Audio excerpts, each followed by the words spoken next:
say about that? No, I just do what I always do. I do what I think's best for Clemson. And, you make a lot of decisions in this type of position. Made thousands of decisions since I got this job, 16 years ago. And hopefully I've made a lot of good ones. But, sometimes you don't make the right decision. But we all learn from those things. But I always start internally, always. And that will never change. And we've been really successful. Doesn't mean that everything works the way you want. I've made some external hires that didn't work. I've made a lot of internal hires that have worked great. I've made some external ones that work great, and I've made some external and internal that haven't. But I always start inside, and I think that's a part of having a great culture. I think when you can promote from within, that's what's best. I mean, and that's a sign of a great culture. But sometimes it's not feasible. When I brought Chad Morris in here, it wasn't feasible at the time for me to promote Tony Elliott and Jeff. It wasn't. But 4 years later, it was. And, we've had great success with that. But, sometimes things work out exactly the way you want, and sometimes it doesn't. But it doesn't have anything to do with internal, external, all that stuff that people like to make a big deal about. It's about doing what I think's best. And ultimately, I got to make decisions, and I make thousands of decisions. And again, I am, as Kath will tell you, I'm far from perfect. I'm a long way from that. I don't make, and I doubt any of y'all make every decision right. So, but I gotta, when I don't make the right decision, I try to grow from it, learn from it, and correct it. So that's really it. Nothing's different. Nothing's intentional and whatever. I just try to do what I think's best for Clemson in the moment that we're in, and what's best mostly for the long term. And then if it turns out to not be the right decision, you gotta change it, and then ultimately you gotta own those things. Yeah, when you guys signed 2 transfers since the last time we spoke to you, I guess what did you kind of identify with Will Helt and Jeremiah Alexander, and how do you kind of see them fitting into your defense for this upcoming season? Yeah, been a lot written about the portal, and man, the crazy thing is we've signed a portal guy 3 out of the last 4 years.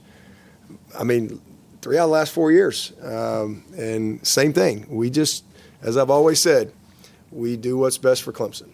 And I've always said we'll use the portal whenever we need it, and we'll be strategic with it. And we needed it, 4 years ago. We needed a backup quarterback. We got one. The next year we needed a backup quarterback. We got one. He was here for 2 years. And then this year we didn't anticipate signing a defensive line portal guy. We had 2 great ones committed, and we were taking 2. But as y'all know, things can change in recruiting. And we had a young man decide to back out and go somewhere else. So there wasn't anybody left to recruit that could fill the need that we needed. So now we have a gap. We have to go use the portal, and we needed a high-level guy. And we got the guy that I wanted to get. That was that situation. Ari Watford tore his ACL. We had a kid back out, so we needed to go get a guy, and we did. And then from a receiver standpoint, we had 2 guys go in the portal, and so we had a gap. So we needed to go get a guy, and we needed somebody that that could come in and help us with our depth and come in here and compete. And we found a great kid in Tristan out at Southeast Missouri. I was looking for a little length, and there was no high school was over, right? There was nobody to get, so we needed to get it. We needed to go get a guy. So that's how we got there. And I've always said, when we have to use it, we will. And then the linebacker situation, honestly, we weren't really going to take a backer. We knew we needed another guy. Logan Anderson, our signee, tore his ACL. Kobe, obviously, his situation. So we felt like we probably needed another guy. But we were going to wait till May.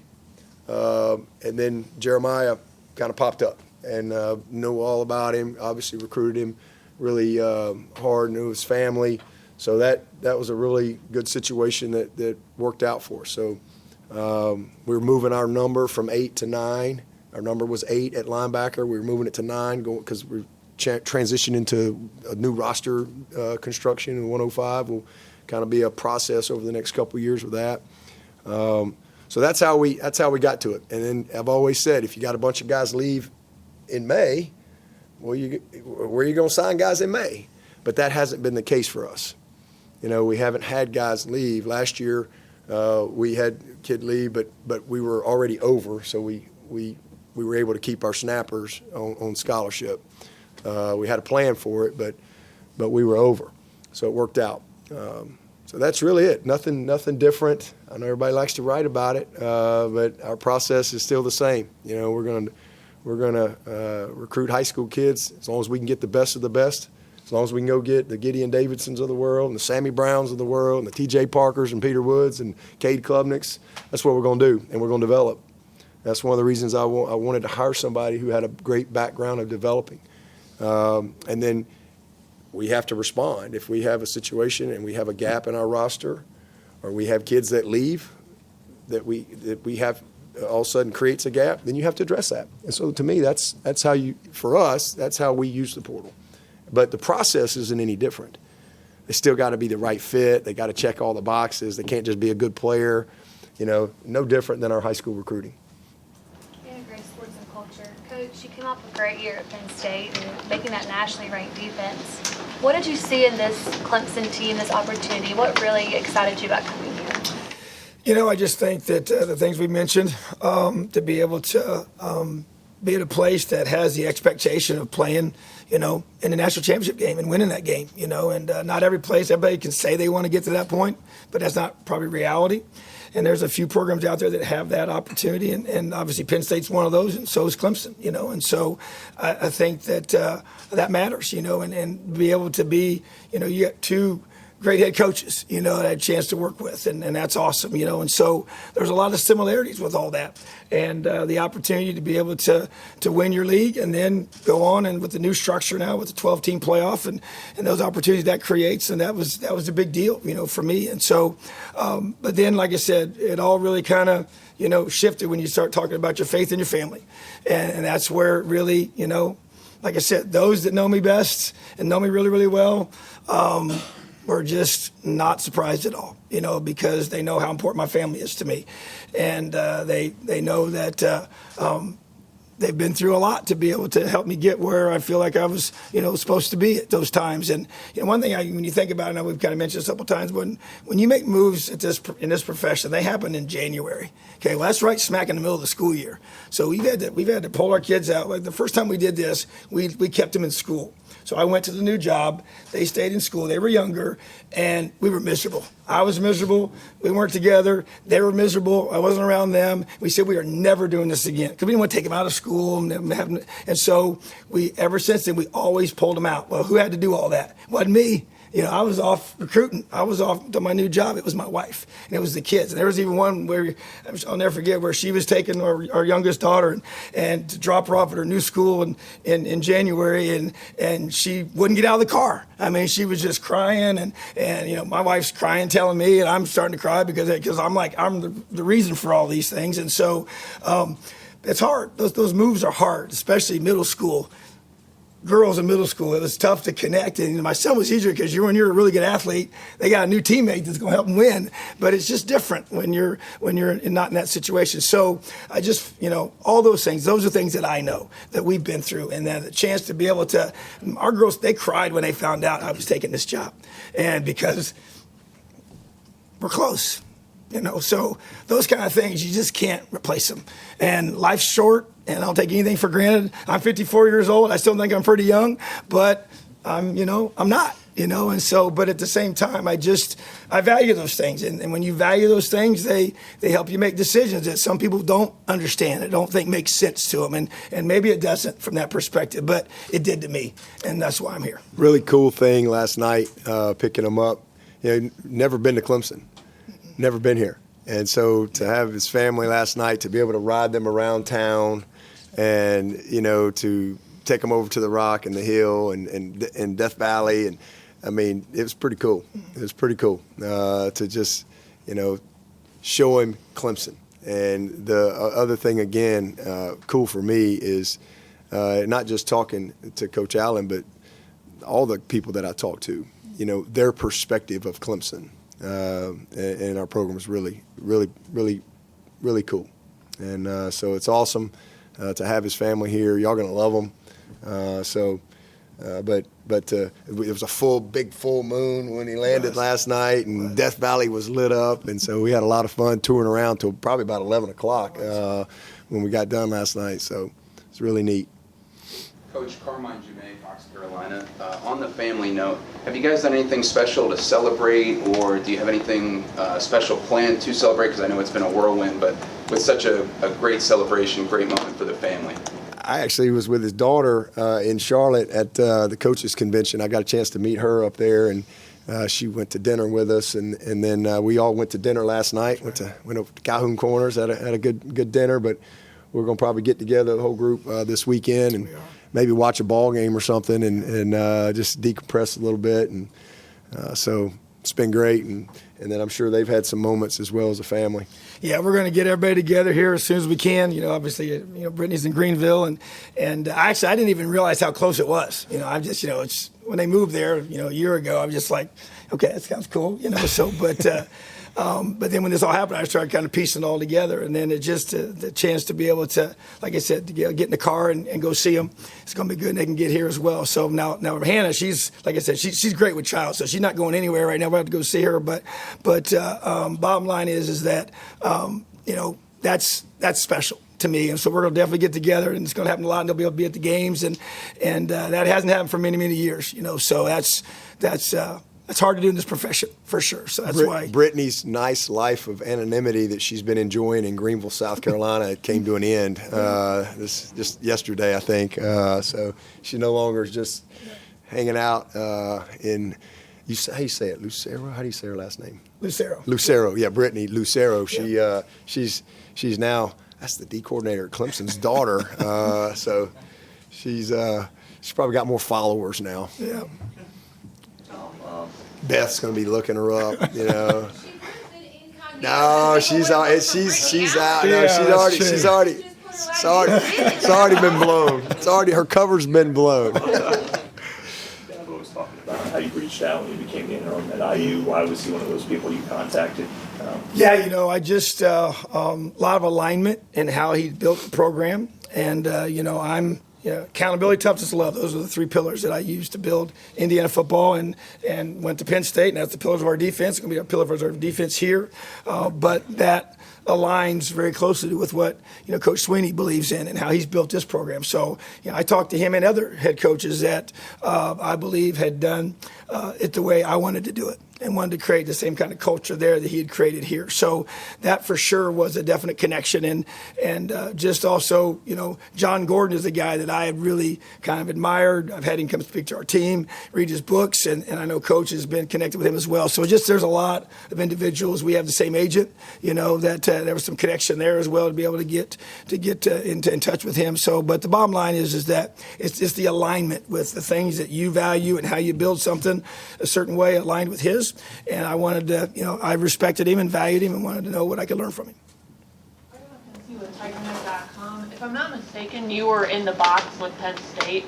Are you intending to be in the box here, or be on the field? Do you have preference? Yeah, that's a good question. I had been on the field for a long time. I started in the box when I was younger, calling the defense. And so, Coach Frank and I, we talked about it. He asked me what I thought about it. And it really, with the use of the technology, with the iPads now, and the communication we have with the sideline, with the mic system, with the players on the field. So it really was a good fit there. I liked that. I didn't at first, but I did grow. It grew on me real fast.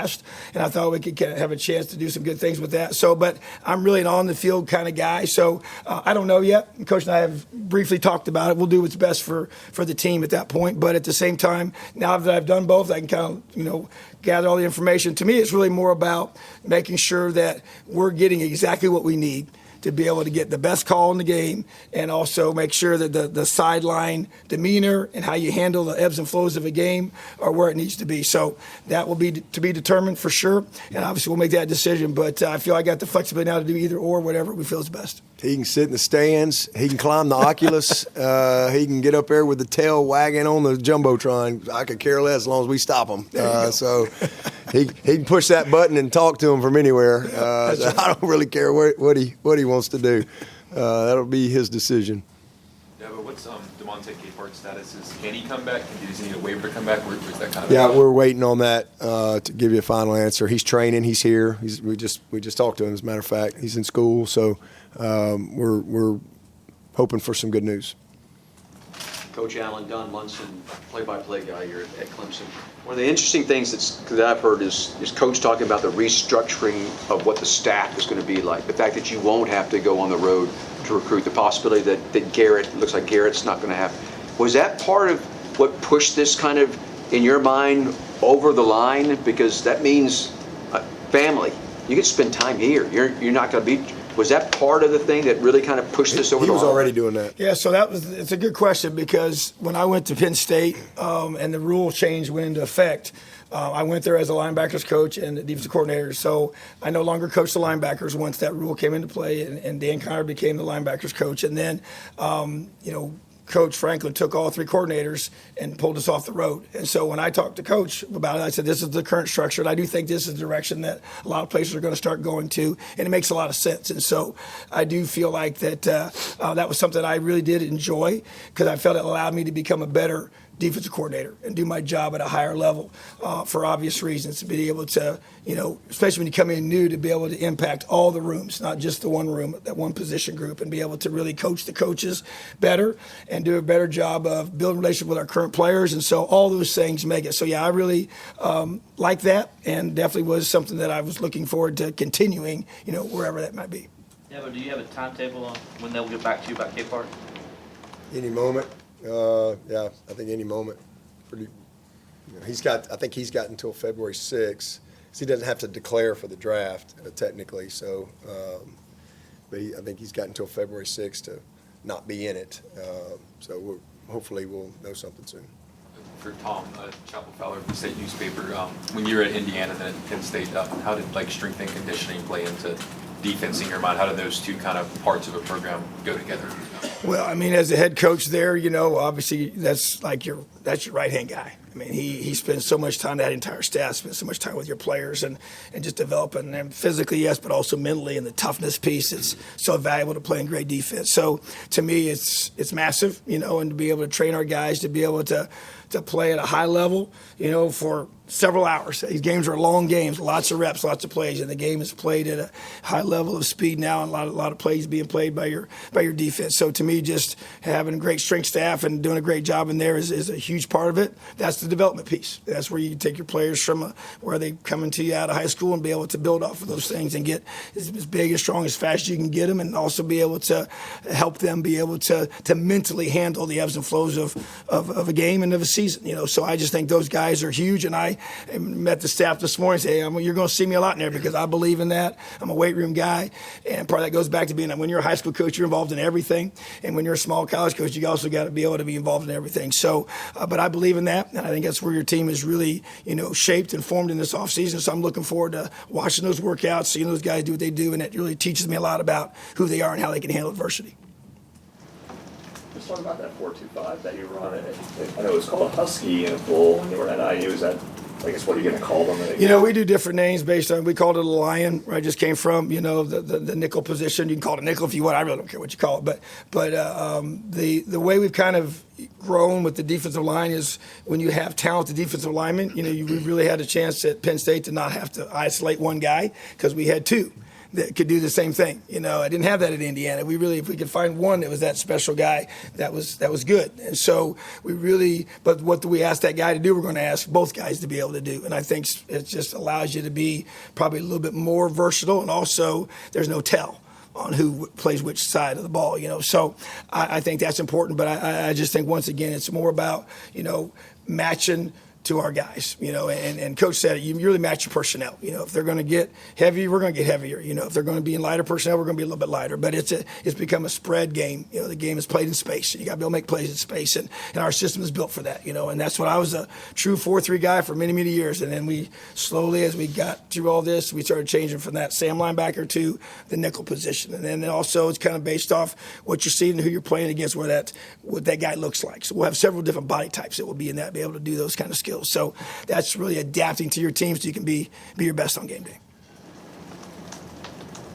Sam Walters for Clemson Insider again, talking about off-season workouts. I know that's kind of a very important thing that the players love to talk about right whenever the beginning of the season is kind of how that affected them and how that kind of played a part in that role over the summer and the spring. What's something not just as a transition-wise for you coming into the team, but also just as a way that you want to accomplish this season, off-season, to prepare for the start of it? Well, I mean, the biggest thing for me is getting to know the players, so that's why I want to watch all these workouts. It just shows me a lot about how they move, how they can bend, their bursts, all their the talents that they have from a physical perspective. And then, like you said, you also get to see who's got that special something to be able to push through adversity. And that's where you have to have shared adversity as a group. And that's what those opportunities are. And I want to be able to work through them and observe through that as well. And then obviously you're just going to teach the system. So we haven't started that process yet. Obviously I just got here yesterday, but we'll get that going in a very efficient way. And that's one advantage of not going out and recruiting. Usually have to go out and hit the road right away. And so we're going to start getting all those cut-ups made, get everything ready to get the installations ready for our guys for spring ball, because it's right around the corner.